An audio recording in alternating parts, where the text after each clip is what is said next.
TheBlaze Radio Network.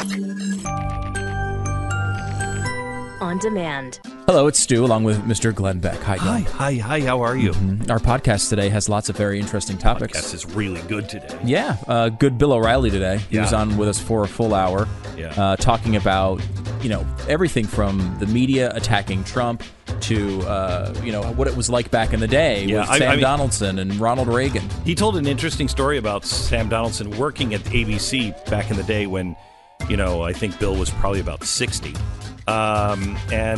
He said it was, he told a great story, but it started because we pulled out an amazing clip of Sam Donaldson trying to go after Reagan. Oh, so good. And when you hear this clip, you're going to be like, that's why that guy was president. That's why everybody loved him. It was amazing. We also have a guy who, the night before the Facebook earnings call, made a bet that it was going to go down and was proven right with the largest stock collapse in a single day in U.S. history. Yeah, we start the podcast on that. That's pretty amazing. Also, California versus Texas. This has been an incredible conversation we've had over the past couple of weeks here. You may have seen a little bit of it on television as well, but you really go into depth on the podcast today. Yeah, I wondered, why does California have the rolling blackouts when it's 90 degrees? And here's Texas that we've just increased our population this year by 500,000 people. We don't have any problem with rolling blackouts. In fact, our energy is 10 cents cheaper in California. No, 8 cents cheaper than California, and 3 cents. Oh, Jesus. This is what happens when Glenn tries to do numbers. Yeah, California's energy is 50% over average.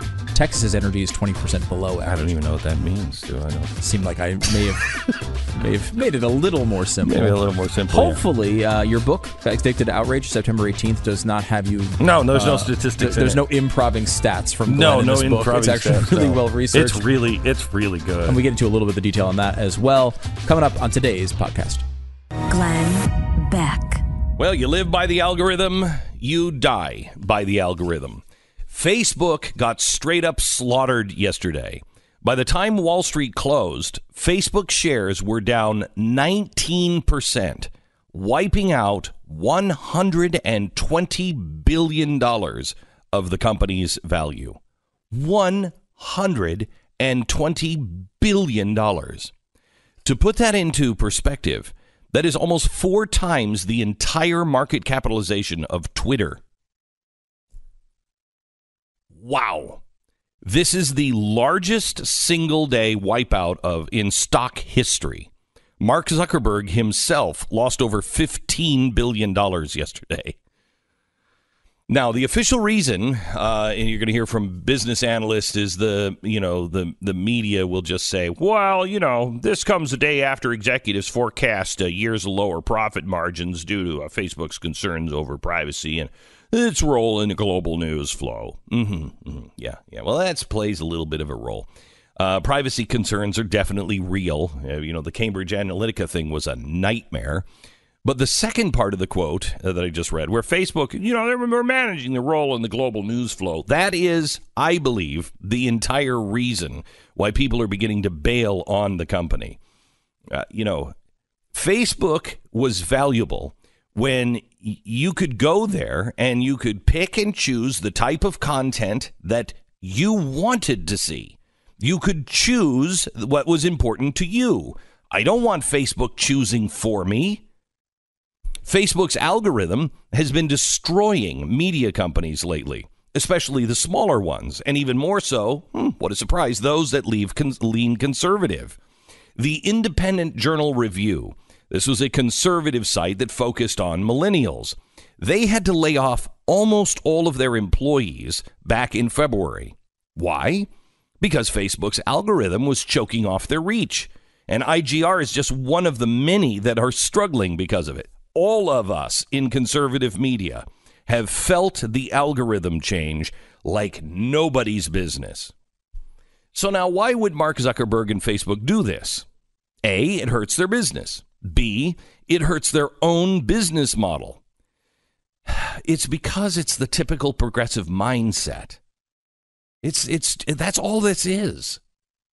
Listen to this quote from Zuckerberg a few months ago when he focused, where he laid out their areas of concern in 2018. He said, and I quote, "We feel a responsibility to make sure our services aren't just fun to use, but also good for people's well-being." Oh. So we've studied this trend carefully by looking at the academic research and doing our own research with leading experts at universities. Oh, well, if you're going to the university, people, you know you're going to be on the right path. This is the same progressives in Washington. It is with progressives in Silicon Valley. It's in the universities. They are, you are just too stupid. I don't believe you should be able to make your own decisions. I mean, you're one of the little people. Sit back for a minute and let us in the university, the educated egghead types. We know what's best for you. Are we too stupid to be able to pick the type of content that we feel is important? You're too much of an idiot to decipher fake news from real news. So Facebook is going to be the gatekeeper, so you don't hurt yourself. Don't run with those scissors. I'm sorry, but that's not why I signed up for Facebook. I don't need some progressive computer algorithm telling me the content that I should or should not be consuming. I can do that on my own. See, what the progressives never allow to happen is let the free market fix it. Because it will. It will. The free market will fix it. And if Facebook doesn't do it, somebody else will come up and they'll do it. Why is it that Facebook is the only one with the control of the algorithm? Why don't you have control of the algorithm? I want to see more of this, less of that. Why? Well, because Facebook loses its control. Oh, I thought Facebook put you in control. There is the problem. Everybody is fed up being told what to do, what they should be watching, what they should be reading, what they should be saying, who they should follow. Someone soon is going to come along and provide the services that Facebook is denying.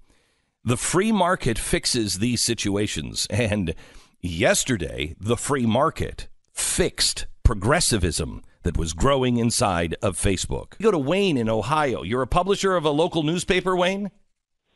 Yes, I am the only media source in the county with a population of about 50,000 people. And about 5,000 people have proactively reached out and liked my page, presumably because they want my content. But when I publish something on Facebook, about 500 people will see it, and Facebook will offer me a chance to, quote-unquote, boost my post for $5 because they are holding my own readers hostage and strangling my content because they want me to pay to reach my own readers. And that's the problem. Incredible. If I want to boost my reach, it shouldn't be with the people who said they want to see it. I should be paying to boost my reach to a bigger audience, which is how it used to be. It's right, yeah. And that's the way it should be. It should be. I mean, and another layer of this, and I don't know if Wayne is on this bandwagon or not, but I mean, a lot of these companies that are publishers paid Facebook millions of dollars to get access to the people in the first place. So they paid Facebook to build a large audience, and after they gave the money to Facebook, Facebook said you no longer can reach that audience. I don't know how that's not a gigantic scandal. Yeah, it's bad. It's bad. Wayne, good luck. Good luck. God bless. Thanks. Glenn Beck. The Associated Press today wants you to know, hey, don't be so tough on reporters because their job is like really, really difficult. Yeah, construction workers, plumbers, waiters. You'd never understand. This is difficult. Being a reporter, it's like having a really tough job. You know what I mean? It's not like working in a kitchen or something. And lucky for us, the Associated Press has released an article titled, "Mr. President, the loud, rowdy, even rude job of reporting." Details for us, simpletons, just exactly how tough their lives are. For one, sometimes when they scream, demands the president, when they scream like that, the leader of the free world, sometimes he doesn't even answer. Can you believe that? That's how hard their job is. Sometimes he won't even answer. It just ignores the reporters so he can, deal with his presidential duties or whatever he's doing. I mean, talk about rude. He doesn't even listen to them all the time.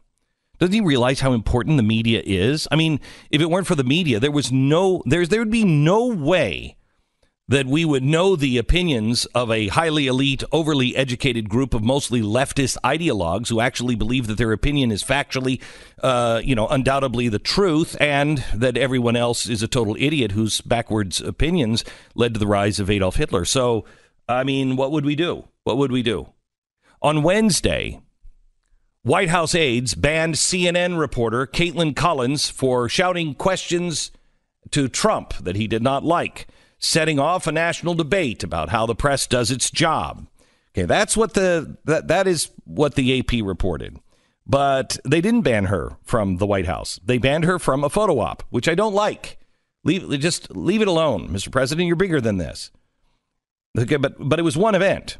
Collins is still a White House correspondent, and by the way, she was a White House correspondent for a conservative website called The Daily Caller before she joined CNN. So it's not like she's a liberal hack. At times, the AP article read like a children's book on potty training. Etiquette dictates that no questions are asked until the president makes any remarks. But that's where aligned interest and sometimes the dignity of the occasion ends. Reporters can then ask any question on any topic. Sometimes they shout to make sure the president can hear the question. First of all, she wasn't shouting. So I don't know where this shouting thing came from. She wasn't shouting. She was speaking loudly. Others in the room were shouting. But the AP is showing their true colors. Its coordinated disdain for President Trump, who they referred to in this article multiple times as the former reality TV star. Oh, my God. Really? I mean, yes, he is a former reality TV star. We got that.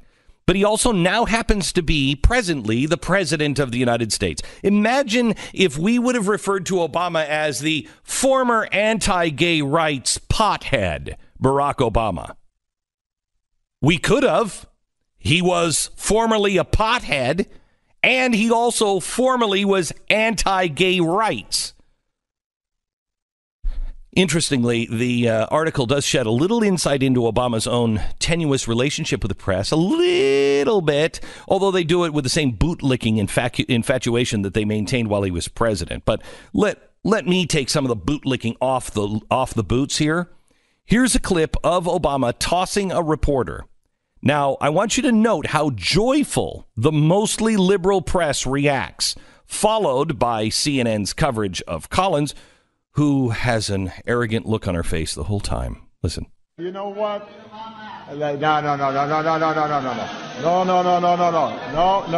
No. Hey. Yeah, listen. You're in my house.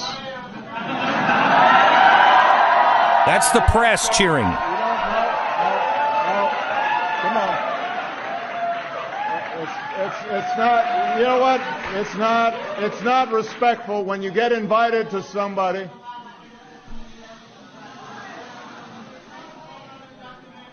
You're not gonna get a good response from me by interrupting me like this. I'm sorry. There's the press. There's the press corps booing a member of the press corps. No, shame on you. You shouldn't be doing this. Hold on. Can we escort this person out?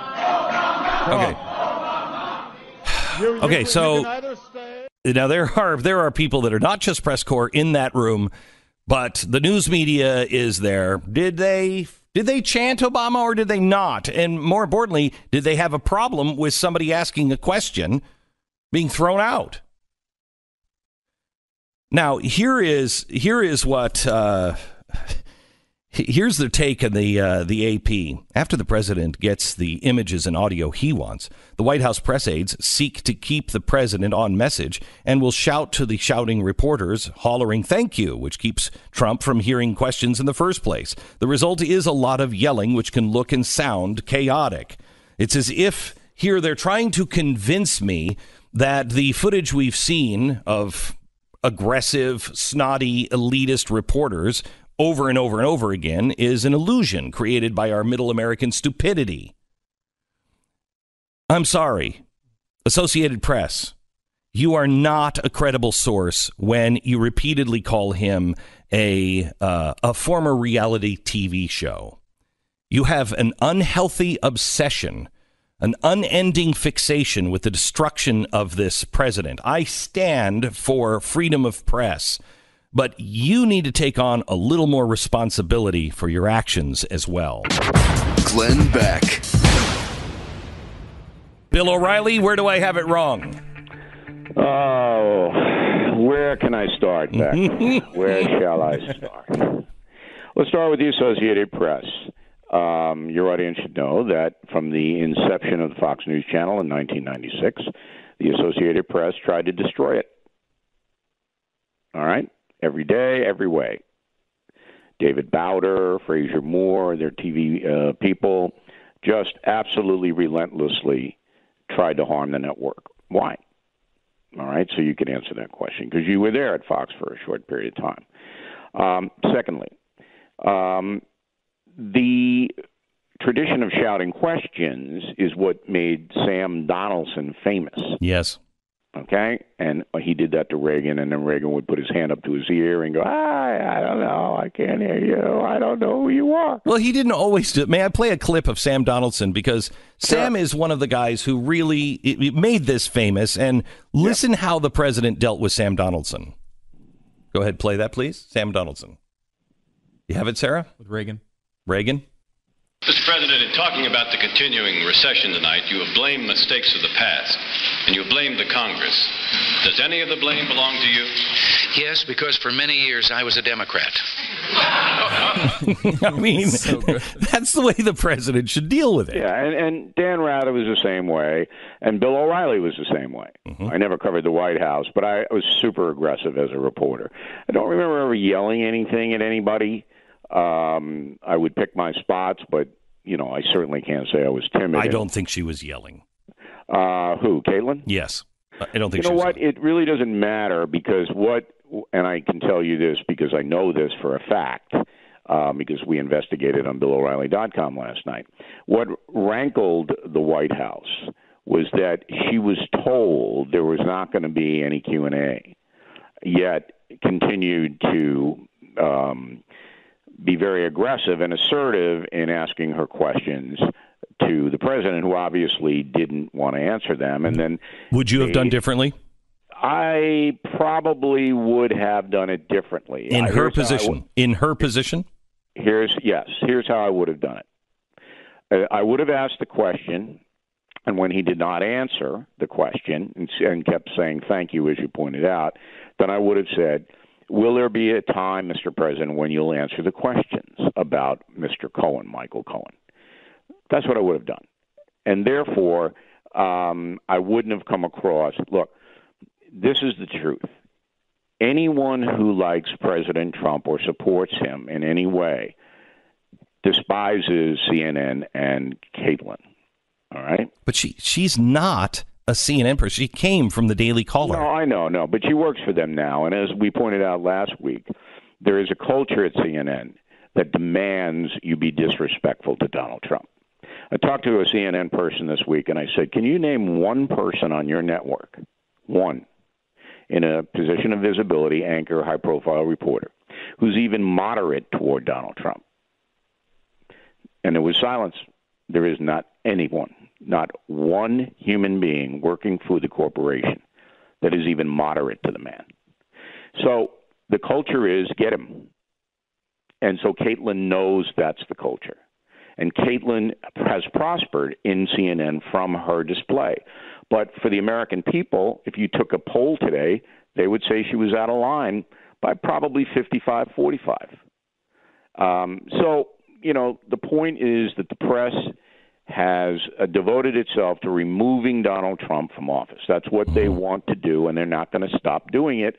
And if they can embarrass him, that's points for them, because that's the culture. So let me play one more clip for you. I know you remember Helen Thomas. Listen to this. Yep. Mm-hmm. Play the Helen Thomas clip. Ask you, Mr. President, your decision to invade Iraq has caused the deaths of thousands of Americans and Iraqis, wounds of Americans and Iraqis for a lifetime.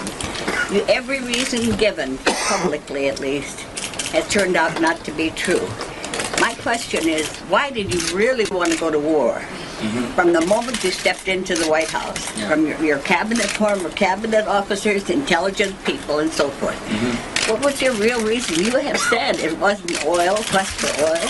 It hasn't been Israel or anything else. What was it? Yeah, I think your premise, and all due respect to your question and to you as a lifelong journalist, is that, I didn't want war. To assume I wanted war is just flat wrong, Helen, and all due respect. Now listen. No, hold on for a second, please. Excuse me. No president wants war. Okay, here's somebody. You remember Helen Thomas. She was as slanted as they come. Her whole thing was to take George W. Bush apart. And who did she work for? She worked for CNN? No, Associated Press. Aha! She worked for the Associated Press. Aha! Okay, so, but the point is, she still worked. She was still a member. She was not, she was tolerated by the president. And the president even spoke to her with respect. Now, yeah, I personally think he was a different man. Bush was different from Trump. But there is something to be said for the office. You don't, Oh, absolutely. That's why, when the CNN reporter yesterday was told that he's not going to answer any questions, she should have backed off. I don't mind the question being asked, but as I said, if you're not going to answer, just say, so when will you answer? Do you have a problem with, because, we were there with James Rosen. We saw what Obama did. Obama was much worse to the press than this guy is. And they didn't really say anything about it. Only a couple of times did they kind of get upset about the way President Obama was treating the press. Well, they loved Obama, though. We're almost stating the obvious to your audience and the American people. The American media, generally speaking, is corrupt and has been for decades. Helen Thomas despised President Bush the younger. Right. Sam Donaldson despised Ronald Reagan. I was in a Washington bureau when I was working for ABC when Sam Donaldson came storming in one day after a presidential press conference. And he was screaming, "Mommy told him to say that. Mommy told him not to answer my question. So maybe we should interview Mommy." And he was talking about Nancy Reagan. This is in front of the whole Washington bureau at ABC. He loathed, Donaldson loathed Ronald Reagan. And Roone Arledge, the president of ABC, loved it because he was of the show business look. Donaldson is like Howard Cosell. People are going to come to us to watch, and that was the whole thing. So if anybody in this country believes that the media is fair and seeking the truth, you must be breathing. And I don't think that's not my point. I don't believe they're seeking the truth either. They have shout about their rights, but they don't. It's a culture, right? And you're rewarded for being corrupt. You're rewarded for trying to embarrass Donald Trump or George W. Bush or Ronald Reagan. You're rewarded for that. My point is, as the president of the United States, and a guy who they like to point out was a reality show guy, find the better way. Don't start kicking people out. Go study Ronald Reagan. I understand that. But that's never going to happen.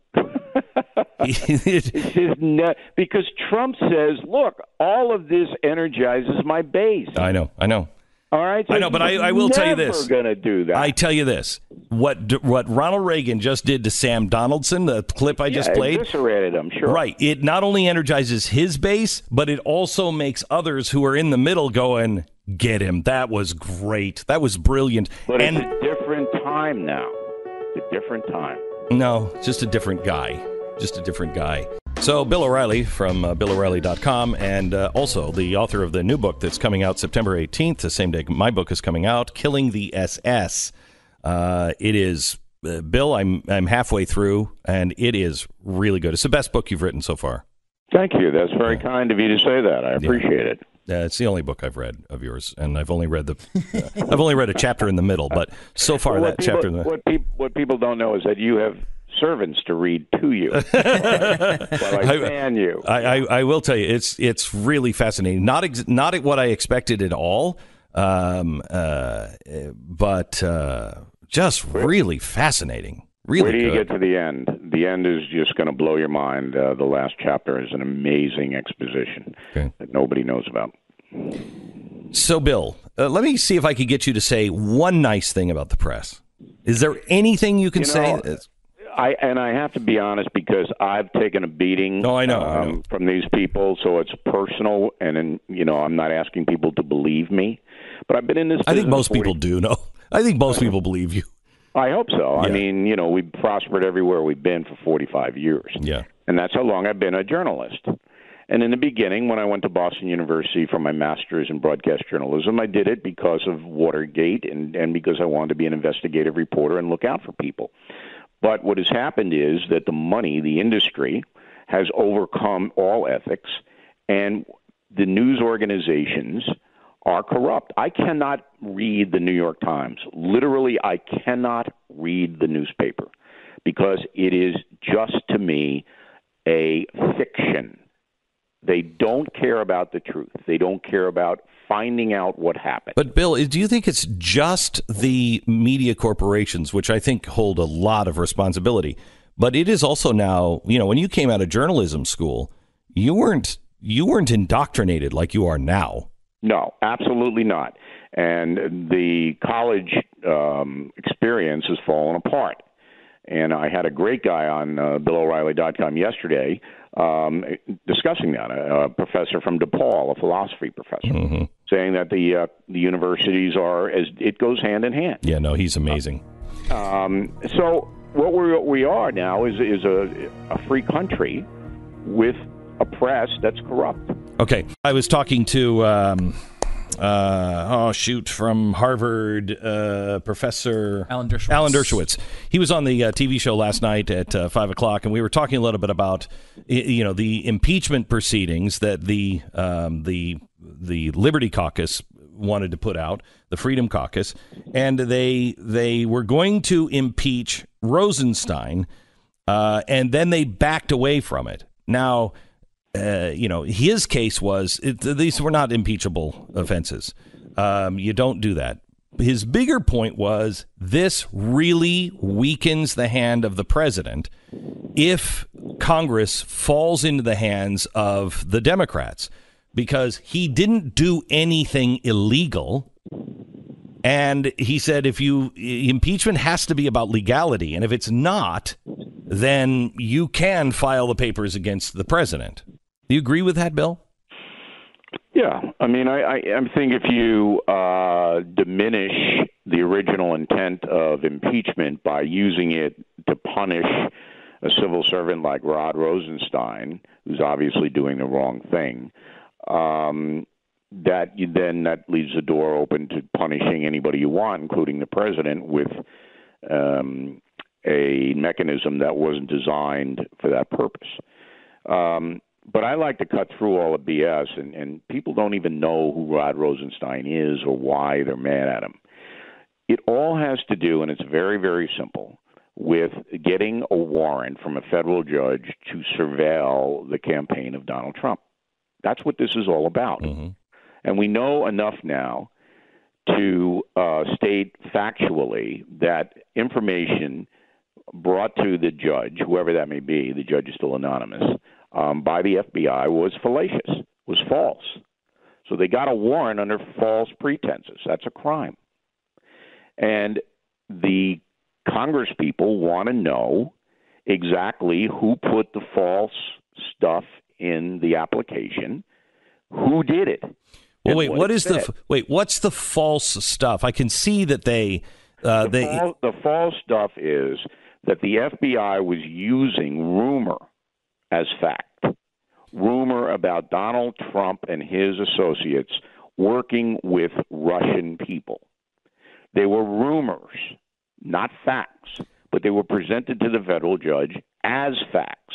And the federal judge did not know that these rumors came from the Hillary Clinton campaign, were purchased by her and her people. Yeah, I would think that I think it would be very easy to argue. I'm with you, Bill, on this, but I just played the other side. I think it would be very easy to argue that we didn't make up any facts. They didn't lie. That we didn't tell them everything, but we didn't think we needed to. Let's see it then. Yeah, I know. See your application. Right. That's what this is all about, that Rod Rosenstein and Jeff Sessions and Donald Trump will not put out what the application says and who signed off on it. So, and this is the real problem, and I actually agree with Meadows and the rest of his group.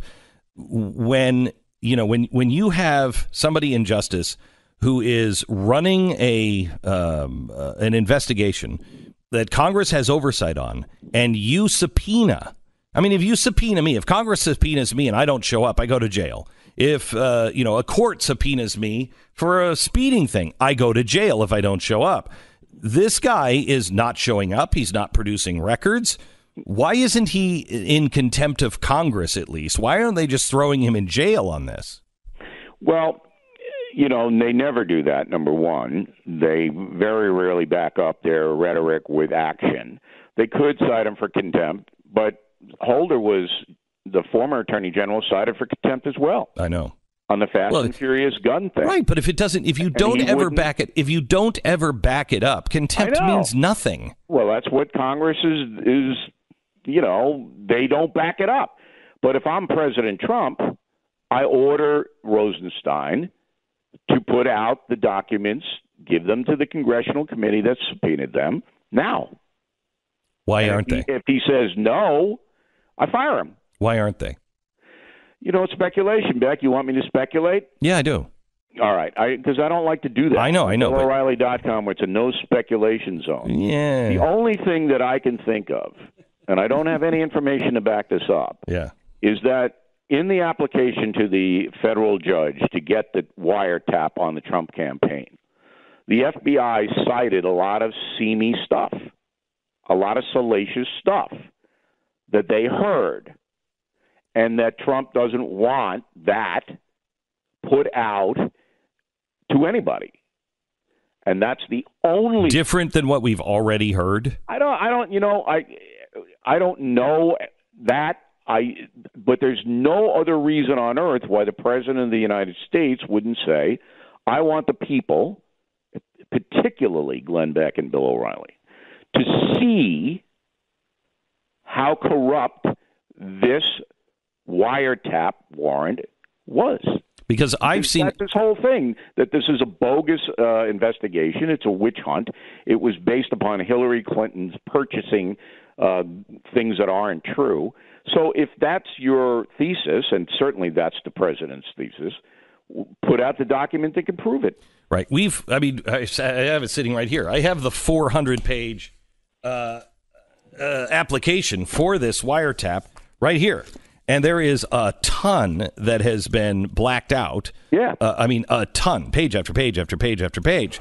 But what I have seen backs up the president's story and backs up the Republicans' memo. But they haven't seen what's underneath the black bars, and we can't see what's underneath the black bars. And so how are we ever going to get to the truth?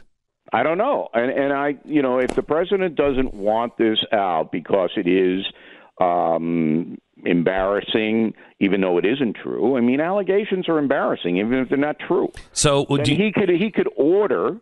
He's within his right to keep that redacted, to keep that stuff redacted. But we the people, the American people, have a right to know whether the FBI used false information to get a wiretap on a presidential candidate. I mean, that's pretty big, I would think. I would think so, too. Okay, so let's switch topics here. Bill, can we ask about the Cohen situation? The Trump team now says, which something that I think is completely correct, that Michael Cohen is a pathological liar and should never be trusted. I'm completely on board with that. Mm-hmm. However, through all the years they said he was a pathological liar, they themselves were telling us that he was honest and honorable. So is this just one of these situations that we shouldn't take anything at face value from what they're saying? Everyone's trying to protect themselves at this point, and it's just it's all chaos, and it's all I can tell you is this: when President Trump was running for president, I got a call from him about an issue that he was interested in that I had said on the O'Reilly Factor, and we discussed the issue, and I said, "Hey, why don't you come on tonight?" He was a candidate at that time. And we'll talk about it just like we're talking on the phone now. He goes, well, I can't do it. I'm too busy. Why don't you take Michael Cohen, my attorney? And I laughed. I said, I would never put him on the air in a million years. This is how perspicacious I am, Stu. Perspicacious, word of the day. Yeah, good one. In a million years, I said to him, I would never put him on the air. He goes, why? Why? Well, he got upset. I said, because he's your lawyer. I don't trust every word he says. I mean, why would I put him on the air and subject my audience to him? Now, I don't know Michael Cohen. I don't know anything about him. But, he's what they call in New York City an operator, and that's not a phone operator. Yeah, it's like a mob attorney. He's a guy that's your word, not me when the lawsuit comes, all right? He's a guy that's just around, and everything he does is either to get money or to get fame. Mm-hmm. And we all know who these people are. I never use them. And so all I can tell you is that this guy feels that his life is falling apart because of Donald Trump, and now he's going to get Donald Trump. He's going to say anything. He's going to do anything. And that's where it is. Do you find it interesting, Bill, that the media, who has had the same opinion as you and I and Glenn over the years about Michael Cohen, suddenly finds him incredibly credible? He's deep throat. Yeah. He is the savior of the Republic. Right. This man goes down beside Samuel Adams. But wait a minute, let's reverse this. The people who all said, "Oh, he's a saint. He's the greatest. He is absolutely the best the president can find." Now are like, that dirtbag. Look how stupid he is. He's recording phone calls. But I really never heard anybody say that about Michael Cohen, even when he was in with the Trump people. I mean, I never heard that. So it's all crazy, and but you're at the media now. He is John the Baptist. Does anything come of that, Bill? Anything come of that? I don't think so. I think it's all been discredited so much, the Mueller investigation including, that you'd have to have, a tape of Putin and Trump on a Caribbean island going, we're going to get that Hillary and you're going to help us, right? That's right, Mr. President. You'd have to have that tape to convince the American people. Bill O'Reilly from BillO'Reilly.com. Thank you so much. Glenn Beck. Matty Greenspan is a guy that you actually started following this week because he's an analyst for cryptocurrency and also other things, Facebook, et cetera, et cetera. And early this week, he said opened a large sell position on Facebook at an all-time high before their earnings announcement tonight. This was a good bet. And he said, pure speculation, definitely not trading advice, exclamation point, exclamation point, exclamation point. Well, it should have been advice because he's done quite well for himself. We have Maddie on the phone now with us. Hi, Maddie. How are you? Yeah, how's it going? Pretty good. Better for you. Yeah, not as good for me as it is for you. It was a fluke, okay? Can you walk us through how you came up with it? Because you decided, this is before the call, everyone's really positive, Facebook at all-time highs. You decided to go the other way. And can you describe the trade and what you did? Yeah, so I was just looking at the charts. All-time high was 214 at the time, dollars per share. I was just thinking, this is a lot of hype around this earnings announcement. Even if they come out with fantastic numbers and beat all of the analyst estimates, the next day there's going to be a hangover from that, right? Because stock traders like to think long term. You know, I personally, I deleted the Facebook app from my phone. I still have an account, but I deleted the app from my phone. I know a lot of my friends who've done the same. Mm-hmm. A lot of people don't use it as much anymore. I mean, they have a great service and all. It's just, I don't know, people are just not using it. So I have a strong feeling that my children might not have a Facebook account. Yes. So long term, I don't see it there. So I said, you know what? Even if they have a great earnings report, we still might gap down the next day. And then little did I know I was about to take part in the biggest stock crash in U.S. history. Okay, so now you took a position using 1.58% of my equity with a 5x leverage. Explain what that means. Correct. Explain what that means. So of the total equity in my account, I used about 1.6% of all of it. So I'm a very diverse trader. I have a lot of different investments in my portfolio. If you look on my portfolio, or there's a link in my Twitter bio, you can actually see everything that's in my portfolio that I'm holding at the moment. And basically that means that I was using 1.6% of it. And of that money, I was using 5 times leverage, which basically gives 5 times the buying power on the money that I was using. And so if you very risky trade. If you would have been wrong, it meant you would have had to pay those extra $4, right? For every dollar you bet, you would have had to cough up if you were wrong. So the way that the platform works on eToro is, let's say you allocate $1,000 to a trade. So basically you're going to have a stop loss somewhere in there, which will basically stop you out before you lose the entire $1,000. Now, if you're really wrong and the market's closed like it was last night and the market gapped up, there's a small possibility that some of that, might have come out of the rest of your equity. But that's a really far-fetched scenario. Most likely, if you allocate $1,000, even if you're on high leverage, that's about what you can expect to lose given where your stop loss is. All right. So if you would have done this with $1,000, how much is that $1,000 worth today?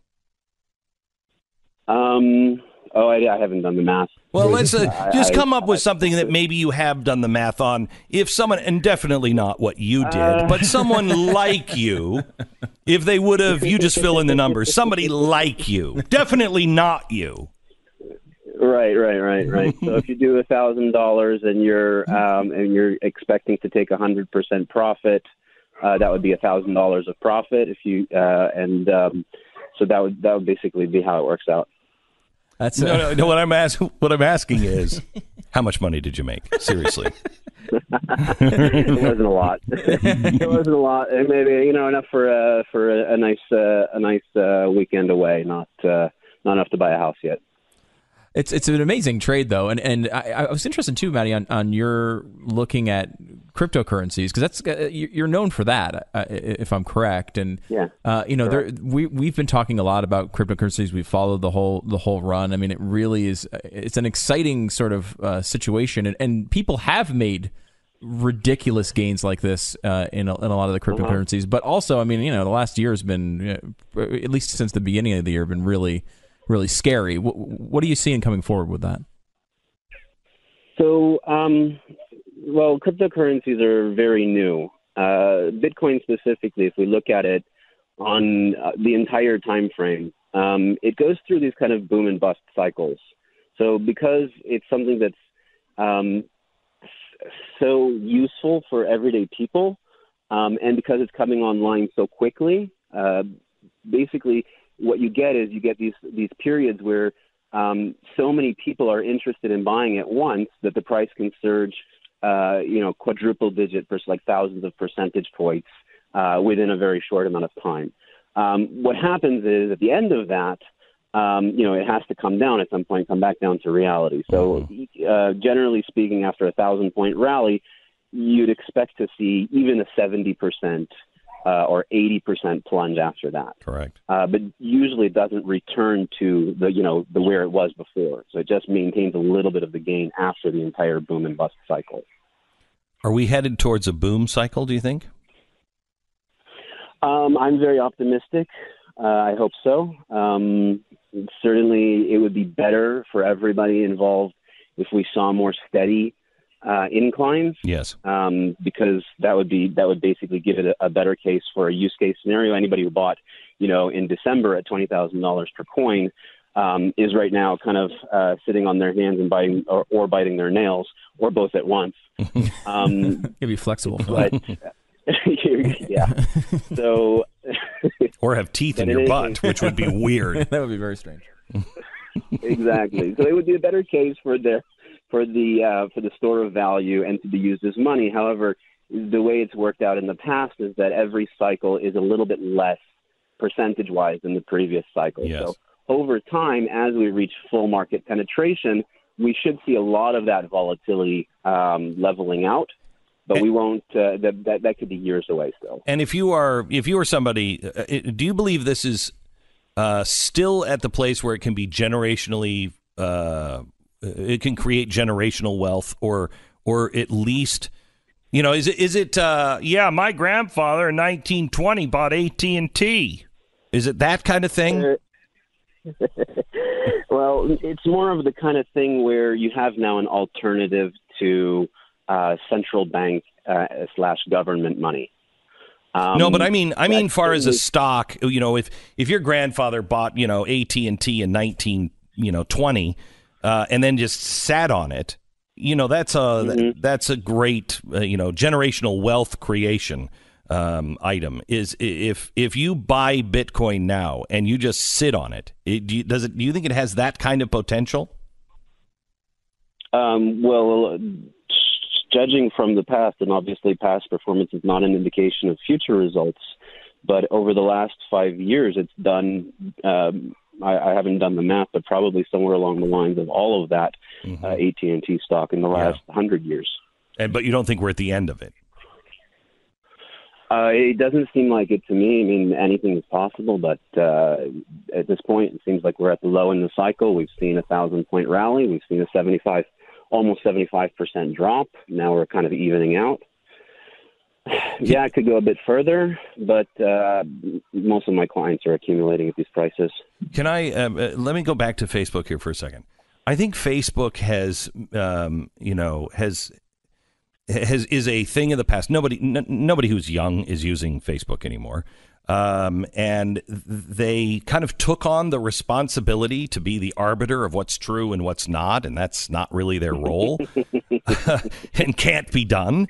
And it feels like it's over. Do you think it is? Are you going to now reinvest in Facebook? Or are you done? Just think about it. I mean, very likely 3 months ago, Mark Zuckerberg was sitting in a war room thinking about his path to the White House. For me as an investor, I tend to invest in things that I personally identify with. As far as stocks are concerned, they're going to be usually brands that I'm using or I agree with their long-term vision. And you don't now with Facebook. That's clear. No comment, sir. Matty Greenspan from eToro. Also, you can follow him on Twitter at Matty Greenspan, MATI Greenspan. Thanks a lot. Yeah, I'd like to also answer your previous question. Would you be fired if you got caught sleeping at your desk? I believe I would not, and I've seen studies that show this is a healthy concept. I agree, too. I'm going to bed. Healthy for you or healthy for the business? For both. There we go. There's various studies. Thanks a lot for having me on. Have a great day. Thanks, Matty. Bye-bye. I'm a little tired. I got to be honest, Glenn. I'll join you. Yeah, I would love to. We should have him back to talk about the concept because I actually, we run our business like this to where, if you're in charge of your own day, you do however you do. You just have to get it done. That's not the way it's happening at the DMV. Sleeping on they're not getting their work done. It's not like, I slept all day, but I got everything done. No, that's not what's happening. They're not getting the job done. Glenn Beck. The best of the Glenn Beck Program. Glenn Beck. The best of the Glenn Beck Program.